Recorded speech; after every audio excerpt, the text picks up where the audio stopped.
All right, so now I want to talk about pages and routing and a little bit about SEO because there's some major benefits to using Next.js.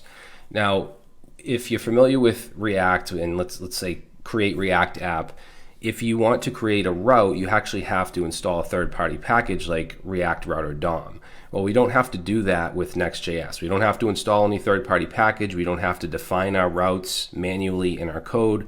All we have to do is put a React component into this pages folder. Now we already have a home page. It's this index.js. So let's say we wanted to create an about page.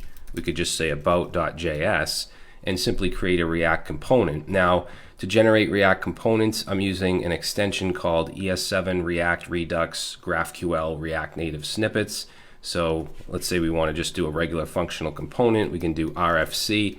Now, you no longer have to import React into your components. So if you don't want this and you're using this extension, at least at this point in time, you can just put an underscore in front of the abbreviation. So we'll do underscore RFC, and it's not going to include React. Now the convention I'm going to use for page component names is going to be uppercase, whatever the page name, and then page. So I'm going to call this about page. And then down here, I'm just going to put, for now, an H1 that says about. I'm going to save this, and now I should be able to go to localhost 3000/about, and it just works. So there's no need to manually create routes or anything like that. We just create our pages. And I'm also going to show you how to do nested routes. So let's say we want to go to like events/1 or something like that. I'll show you how that works. And notice we do have this default 404 page with Next. I am going to show you how to customize it and create your own 404 page as well. So we have our about page. Let's create inside pages a folder now. I'm going to create a folder called events. And inside events, I'm going to create a file called index.js. And let's create a React component, and I'm going to call this events page. And let's just go down here for now and put an H1 and say my events.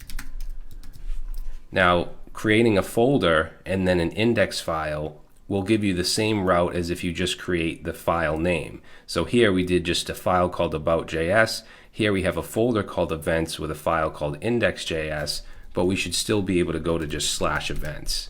So that's going to work the same way. Now the reason I did this is because I want to have nested routes inside of events, so we can add other files in here. For instance, we're going to have an add page, so we can say add.js, and I'm not going to do anything with this except create it right now and just create a component with an H1. We'll call this add, let's call it add events page or add event page. And then here we'll just have an H1 and we'll say add event. All right, so now we should be able to go to event/add. Now, if we want something dynamic, like let's say we want to go to events/ and then some kind of slug or an ID, like let's say event1 is our slug. How do we do that? Because we're going to have, this is dynamic. This is going to be different all the time. So to do that, we can go in our events folder.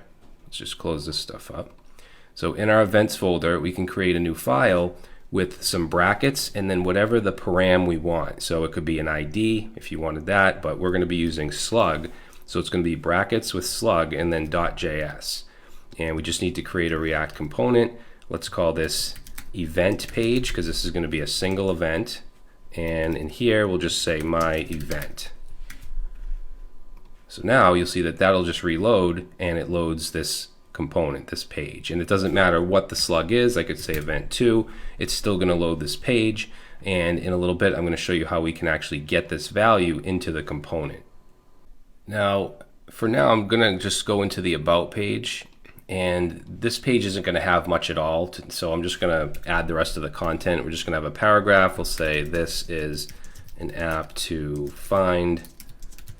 We'll say find the latest DJ and other musical events. And then I'm just going to have another paragraph where I just have the version. So we'll say version 1.0.0. Okay, and if we go to our about page, let's go to about, we should see that. Now I just wanted to take a minute to talk about SEO. So I want to just view the source of this page. I'm using an extension called Quick Source Viewer for Chrome, and it just makes everything nice and neat.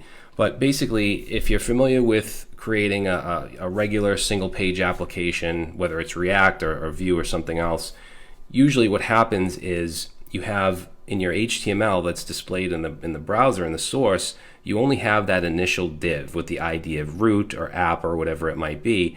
And then as soon as your JavaScript bundle loads, then your entire front end, your user interface, is then displayed in the browser.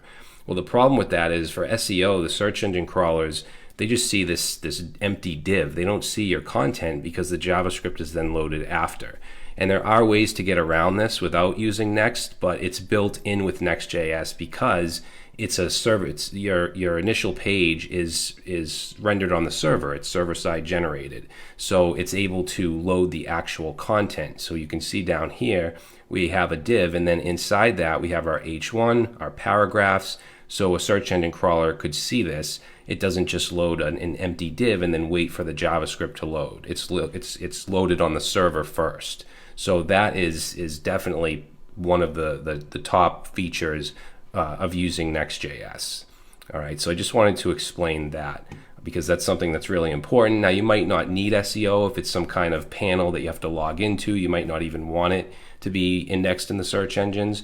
But I think in a lot of cases, if you have clients or whatever, you're going to want good SEO. Now, before I go, I just want to mention one thing. So you might notice any file that I create or for any files that I change are now colored green over here in the sidebar. So these are just files that are uncommitted to my repository. So you can use this kind of as a guide along the way, and you can see what files I've changed or added by seeing which ones are colored in green. And I will be making Git commits throughout the course, most likely after every video. I would suggest that you go ahead and do the same, maybe not after every video, but as you progress, go ahead and add to your repository.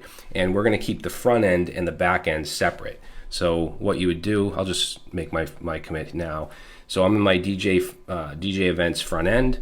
So we could say git add, let's say git add all, and then let's say git commit -m, and I'm going to go ahead and just call this pages and routing.